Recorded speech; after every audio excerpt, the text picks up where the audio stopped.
आजच्या काळात देशात आदिवासी चित्रपट महोत्सवाचं सातत्यानं आयोजन करणारी बहुरंग ही एकमेव संस्था ठरली आहे. 7व्या आदिवासी लघुचित्रपट महोत्सवाचं आयोजन शनिवार दिनांक 27 ऑक्टोबर 2012 रोजी राष्ट्रीय फिल्म संग्रहालय पुणे 4 या ठिकाणी करण्यात आलं. आजच्या या महोत्सवाच्या निमित्ताने आदिवासींची जीवनशैली अनुभवताना डोंगर दऱ्यात राहणारा आदिवासी स्वच्छंदी आदिवासीला आता पद्धतशीरपणे अलग केलं जाते. कधी खान, कधी धरण, कधी अभयारण्य तर कधी औद्योगिक प्रकल्पाच्या नावाने पद्धतशीरपणे अलग केली जाते आणि हीच आज आदिवासींसमोर एक समस्या निर्माण झाली आहे. कार्यक्रमाचे उद्घाटन विकास पाटील आणि अरुण खोरे यांनी केले. याचवेळी पाहुण्यांनी प्रेक्षकांना संबोधित केलं. आदिवासी सातत्यानं आपल्या भागातला पर्यावरण जपणे, पर्यावरणाचं संरक्षण करणे हे सातत्यानं आपापल्या भागात करत आलेलं आहे. व्यावसायिक चित्रपटामध्ये आदिवासीचा हा विषय एक फोडणीसारखा म्हणून बऱ्याच दिवस घेतला गेला. त्याचे अनेक पैलू कधी व्यावसायिक चित्रपटामध्ये आदिवासीचे आले नाहीत. पण गडचिरोली, चंद्रपूर, यवतमाळ, भंडारा अशा ठिकाणी दररोज माणसं कापली जातात, मारली जात आहेत, परंतु त्याबद्दल फारसं कोणी बोलत नाही. आणि अशा जो गंभीर विषय आहे त्याच्यामध्ये वन, पोलीस, आदिवासी आणि आम जनता यांच्यातले कंगोरे जे काय आहेत हे ॲज ए लेखक दिग्दर्शक म्हणून मी या चित्रपटातून उलगडून दाखवण्याचा प्रयत्न केला आहे. या महोत्सवात आत्मबोध या हिंदी चित्रपटाचं आयोजन केलं होतं. दैनिक महाराष्ट्र टाइम्स, सिनेमातून अनुभवा आदिवासी संस्कृती. दैनिक प्रभात, आदिवासी चित्रपट महोत्सव. दैनिक लोकसत्ता, चित्रपटात आदिवासी विषय फोडणीसारखा. दैनिक सामना, बहुरंग संस्थेतर्फे आत्मबोध चित्रपट. 8व्या आदिवासी लघुचित्रपट महोत्सवाचं आयोजन शनिवार दिनांक 11 मे 2013 रोजी राष्ट्रीय फिल्म संग्रहालय पुणे 4 या ठिकाणी करण्यात आलं होतं. की गेले 8 वर्ष हा चित्रपट महोत्सव पुण्यामध्ये आयोजित करीत आहोत. आदिवासी संस्कृतीचे संवर्धन, जतन, त्याचबरोबर आदिवासी समस्यांचं विचारमंथन या उद्देशाने याचं आयोजन केलेलं आहे. या लघुपटाचं महोत्सवाचं आयोजन केलेले आहे आणि हळूहळू या लघुपटाला फार मोठा प्रतिसाद मिळत आहे. महाराष्ट्राच्या बाहेरचा सुद्धा प्रतिसाद मिळत आहे. यावर्षीच या चित्रपट महोत्सवासाठी ओरिसातून 2 लघुपट आलेले आहेत. याच्याशिवाय महाराष्ट्र गव्हर्नमेंटचे 2 लघुपट आहेत आणि काही प्रायव्हेट निर्मात्यांनी सुद्धा चित्रपट पाठवलेले आहे आणि आज याच्यामध्ये जवळपास 8 ते 9 लघुपट दाखवायचं आमचं प्रयोजन आहे. कार्यक्रमाचं उद्घाटन चित्रपट अभिनेते राघवेंद्र कडकोळ आणि शशिकांत केकरे यांच्या हस्ते करण्यात आलं. यावेळी राघवेंद्र कडकोळ आणि शशिकांत केकरे यांनी आपलं मनोगत व्यक्त केलं. सर्व प्रकारचं जर सर्व स्तरावर मार्गदर्शन मिळालं तर आदिवासी माणसं सुद्धा प्रत्येक क्षेत्रामध्ये कार्य ते चमकवू शकतात. आता हे आपली ही जी संस्था आहे यांना कुठलंही पाठबळ नाही, तरीही अशा प्रकारचे उपक्रम राबवतात. आता आदिवासींच्या नावावर दुकानं थाटून देशविदेशातून पैसा लाटणारे भरपूर लोक आहेत. ते फक्त त्यांचा संसार चालवण्यासाठी आदिवासींच्या नावाचा उपयोग केला जातो. पण ही जी आपली संस्था आहे कुठलाही एक स्वार्थी भावना नसतानाही एक समाजासाठी काहीतरी देणं लागतो या दृष्टिकोनातून त्यांचं कार्य चालू आहे आणि त्यांचं कार्य पूर्ण असं अविरतपणे चालू राहावं यासाठी माझ्या शुभेच्छा आहेत. अनेक गोष्टी आहेत की ज्या लोकांना समजल्या पाहिजे. ही माणसं कसं जीवन जगतात, कच्चं अन्न, कच्चं मांस कसं खातात, तरी सुद्धा हे कसे काटक आहेत. त्यांचं सांस्कृतिक जीवन बघा ना, त्यांची वाद्य, त्यांचं नृत्य, त्यांचं गायन, या गोष्टी लोकांसमोर आणा. दारिद्र्य दाखवण्यापेक्षा त्यांच्यातलं जे चांगलं आहे ते लोकांसमोर यावं अशी माझी तरी प्रामाणिक इच्छा आहे. या महोत्सवात डोंगरिया कोंड, कोलाम एक जमात, मनकिरडिया, ट्रायबल ऑफ अंदमान, अंधकार, वेअर टाइम स्टँड स्टिल या लघुचित्रपटांचा समावेश आहे. दैनिक महाराष्ट्र टाइम्स, आदिवासी जीवनशैली अनुभवा सिनेमातून. दैनिक पुण्यनगरी, आदिवासी चित्रपट महोत्सवाचं आयोजन. Daily the Indian express. Real Tribe. The 8th edition of Tribal Film Festival will highlight the problems of tribals across India. दैनिक लोकमत. आदिवासी संस्कृती प्रतिबिंबित व्हावी. राघवेंद्र कडकोळ यांचं मत. दैनिक सकाळ. चित्रपटातून उलगडलं आदिवासींचं जीवन. दैनिक महाराष्ट्र टाइम्स. दिसलं आदिवासींचं जगणं. दैनिक प्रभात.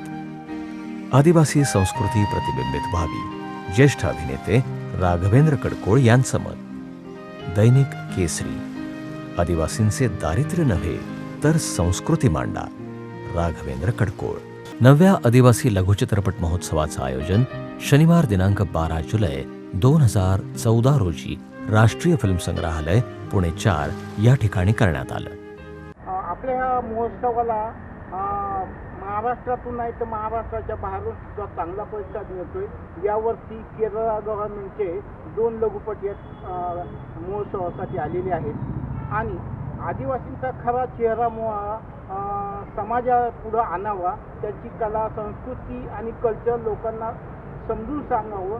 त्याचबरोबर त्यांच्या उच्च जे सांस्कृतिक मूल्य आहेत ही सुद्धा समाजाच्या पुढे आणण्यासाठी या महोत्सवातून आम्ही प्रयत्न केला आहे. कार्यक्रमाचं उद्घाटन डॉक्टर समीरण वाळवेकर आणि डॉक्टर R.K. मुटाटकर यांनी केलं. या प्रसंगी डॉक्टर मुटाटकर आणि डॉक्टर समीरण वाळवेकर यांनी आपलं मनोगत व्यक्त केलं. आणि असं म्हणतात की चित्रपट या माध्यमामध्ये सगळ्या 64 कलांची आणि सगळ्या तंत्रांची एकत्र सांगड घातलेली असते. असं एकच माध्यम आहे ते म्हणजे चित्रपट. की जे खऱ्या अर्थाने चित्रपटाचं दिग्दर्शकाचं माध्यम मानलं जातं. जसं नाटक हे नाटककारांचं अभिनेत्याचं असतं तसं चित्रपट हे दिग्दर्शकाचंच माध्यम मानलं जातं. कारण या सगळ्या तंत्रांना सगळ्या कलांना एकत्र आणून पाहिजे तसं प्रेझेंट करणं, त्यातनं एक काही विशिष्ट संदेश देणं, या गोष्टीचं कप्तान म्हणून काम हे चित्रपट दिग्दर्शकाचं असतं. महाराष्ट्रातल्या आदिवासी भागाच्या अध्ययनाची सुरुवात तिथून झाली आणि मानवशास्त्रात आदिवासींचा अभ्यास करण्याचं कारण असं की मनुष्य हा स्वतः जर बायोलॉजिकल इव्हॉल्व झालेला आहे असं आपण डार्विनच्या म्हणण्याप्रमाणे म्हटलं तर मनुष्य समाजाची मानव समाजाची संस्कृती सुद्धा इव्हॉल्व झालेली आहे आणि त्याचा अभ्यास कसा करायचा. एक अभ्यास करायचा म्हणजे माणसाचा सर्वात जुने मानव आपल्याला कुठे पाहायला सापडतील तर त्याला आपण आदिवासी म्हणतो. असेच लोक जे आहेत जे जंगलात दऱ्याखोऱ्यात राहतात त्यांची संस्कृती अजून टिकलेली आहे, आता बदलते आहे.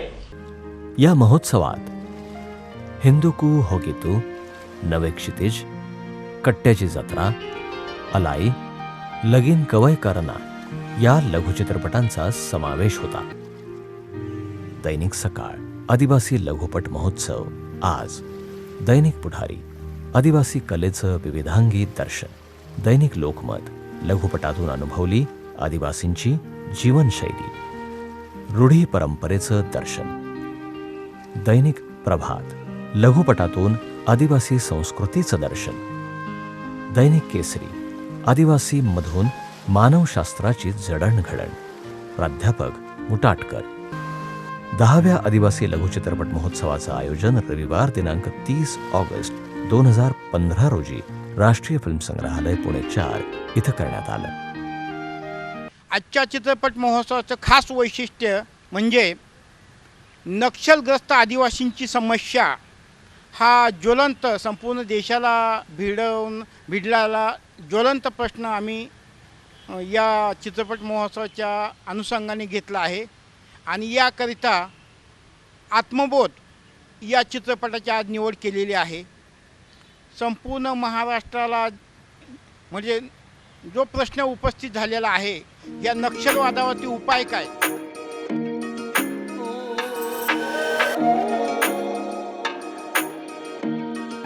या महोत्सवाचं उद्घाटन गिरीश प्रभुणे, चित्रपट अभिनेते शैलेश पितांबरे,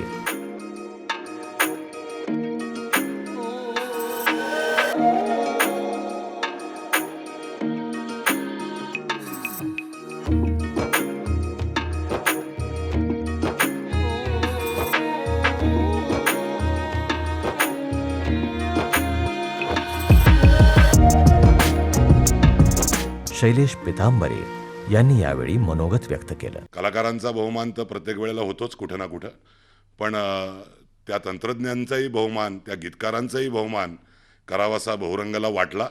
याबद्दल मी बहुरंगाचे खरं तर आभार मानीन की खूप चांगला विचार आहे आणि याच विचारांनी त्यांनी पुढं जावं. म्हणजे मी पारधी समाजात काम केले, अत्यंत उद्ध्वस्त जीवन जगणारा समाज आहे. अजूनही मी 25-30 वर्ष सातत्यानं प्रयत्न करतोय, पण फारसं यश काही अजून लाभलेलं नाही.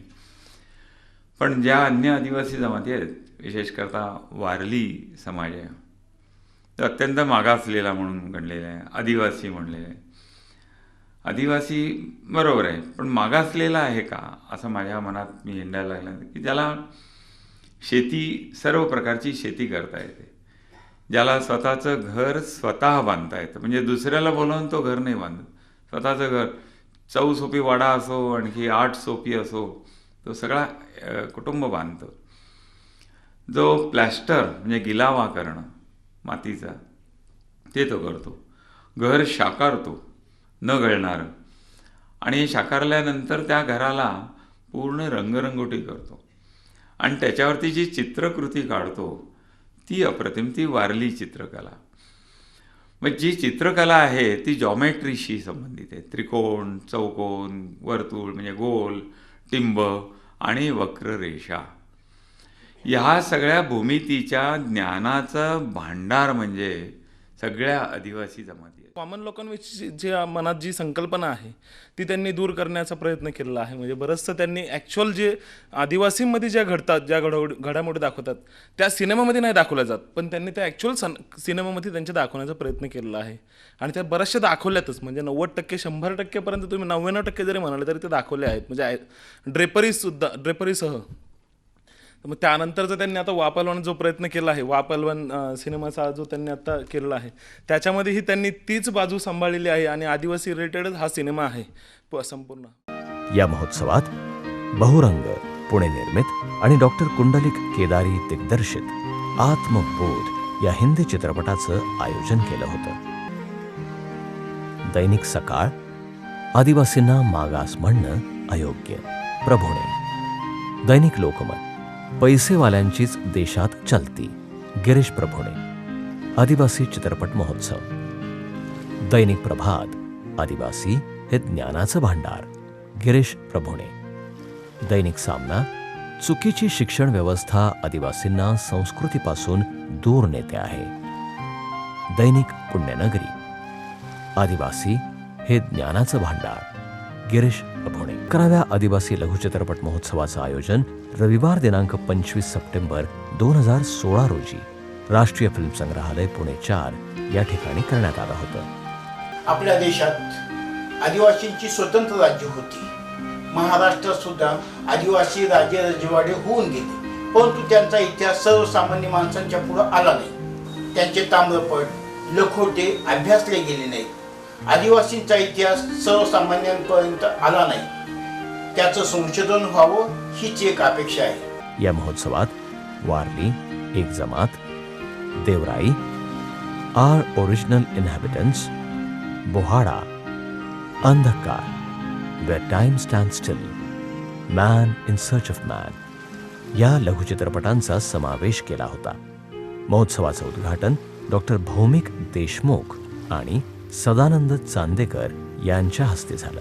या प्रसंगी भौमिक देशमुख आणि सदानंद चांदेकर यांनी आपलं मनोगत व्यक्त केलं. दैनिक लोकमत, आदिवासी लघुपटाबाबत उदासीनता. दैनिक लोकसत्ता, तरच आदिवासी संस्कृती टिकेल, भौमिक देशमुख. रंगला लघुपट महोत्सव कलावंतांचा सन्मान, दैनिक सकाळ. आदिवासी लघुचित्रपट महोत्सवाचं उद्घाटन दैनिक प्रभात, बहुरंगतर्फे आदिवासी लघुचित्रपट महोत्सव. आदिवासीमध्ये 12 या अंकाला फार महत्त्व आहे. त्याचं कारण असं सांगतो की आदिवासी एरियात 12 नद्या, 12 ज्योतिर्लिंग, 12 बुडं म्हणजे 12 त्याचे उगमस्थान, अशी ही या 12व्या अंकाला एक वेगळ्या प्रकारचं महत्त्व असल्यानंतर आज 12 वर्ष नी हा आम्हाला करायला मिळतोय किंवा आज 12 वर्ष झालं याचा मला अत्यंत आनंद वाटतोय. 12व्या आदिवासी लघुचित्रपट महोत्सवाचं आयोजन रविवार दिनांक 20 ऑगस्ट 2017 रोजी राष्ट्रीय फिल्म संग्रहालय पुणे 4 इथं करण्यात आलं होतं. महोत्सवाचं उद्घाटन मेघराज राजे भोसले यांच्या हस्ते झालं.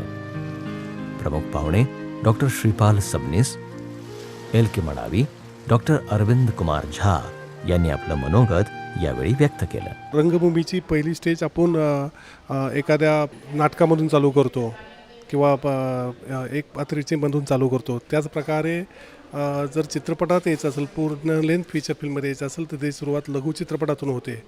आजकाल पाहिलं तर लघुचित्रपटामधून चांगले चांगले डिरेक्टर मराठी इंडस्ट्रीला मिळालेले आहेत आणि वेगवेगळ्या विषयावर लघुचित्रपट निर्मिती करणे आणि एकच विषय सातत्याने धरून त्याच्यावर लघुचित्रपट निर्मित करून त्याचा महोत्सव आयोजित करणे हे पुंडलिक केदारी आणि बहुरंगीचं खरोखर कौतुकास्पद आहे. त्यावेळेस निगरूचं संगीत आणि भारतीय आदिवासी संगीत हे कुठेतरी टी व्हीचं चॅनल निर्माण व्हावं अशी चर्चा होती. कारण आदिवासीचं संगीत हे जगातल्या प्रत्येक माणसाच्या हृदयाला सरळ सरळ जाऊन भिडतं आणि म्हणून हे आदिवासीचं चित्रपट आहे. ह्या चित्रपटाच्या निमित्ताने संगीतही निर्माण व्हावं असं एक जाणकाराचं मत पडते. संयुक्त राष्ट्रसंघाच्या बऱ्याचशा NGOने हा सूर काढलेला आहे. आदिवासींच्या प्रगतीबाबत, त्यांच्या संस्कृतीबाबत जितकं आपण बोललो तितकं कमी आहे. इतकं व्हरायटी आहे त्यांच्याकडे, इतकं सांस्कृतिक चेतना आहे त्यांच्यामध्ये, पण समाव जे आपलं डेव्हलपमेंटच्या दृष्टिकोनातून आपली पूर्ण ब्युरोक्रेसी चालते किंवा शासनतंत्र चालते त्यापासून ते बाहेर राहिलेले आहे बऱ्याच दिवसापासून आणि आत्ताही आहे आणि अनेक प्रकारचे कारवाई करण्याची त्यामध्ये गरज आहे. महाराष्ट्रातला यवतमाळ जिल्हा हजारो कुमारी मातांच्या प्रश्नानं देशाच्या, महाराष्ट्राच्या आणि जगाच्या इतिहासात वाईट अर्थानं प्रसिद्ध झालेला आहे. नक्षलवाद आणि पोलीसवाद च्या संघर्षामध्ये आदिवासी होरपळतोय. आदिवासींना रोजगाराच्या संधी फारशा प्रमाणात मिळत नाहीत. आश्रमशाळामध्ये साप चावून मुलं मरत आहेत. ही आदिवासींच्या संबंध जीवनाची शोकांतिका तुमच्या आमच्या साक्षीनं घडते. या देशातला आणि जगातला भूमिपुत्र जर जंगलचा राजा जर भिकारी होत असेल, त्याची संस्कृती लयाला जात असेल, वेगवेगळ्या धर्मांच्या रस्साखेचीमध्ये या आदिवासी मूलनिवासी जंगलच्या राजाचं जर उद्ध्वस्तपण जर समोर येत असेल तर मग माहितीपट आणि लघुपट एवढं क्षेत्र पुरेसे वाटत नाही. या महोत्सवात खडकावरची हिरवळ, land of festival Nagaland, we have to reach them, Garos, कठ्ठा जत्रा, द वुमन आर्टिस्ट या लघुचित्रपटांचा समावेश केला होता. Daily Indian express, a tribal woman fights for her people's right to amenities like water, electricity. दैनिक पुढारी, आदिवासींच्या प्रश्नाबाबत सरकार संवेदनाहीन, ज्येष्ठ साहित्यिक डॉक्टर सबनीस यांची खंत. कुजत चाललेले अनुदान द्या. दैनिक सकाळ, आदिवासींसाठी व्यापक धोरण हवं. डॉक्टर सबनीस. दैनिक सामना, आदिवासींच्या बाबत सरकार संवेदनाहीन. दैनिक लोकमत, जंगलचा राजा भिकारी. डॉक्टर श्रीपाल सबनीस. आदिवासी लघुपट महोत्सव सन 2006 मध्ये सुरू करण्यात आलेल्या या महोत्सवाला आज 12 वर्ष पूर्ण म्हणजे एक तप पूर्ण झाला आहे.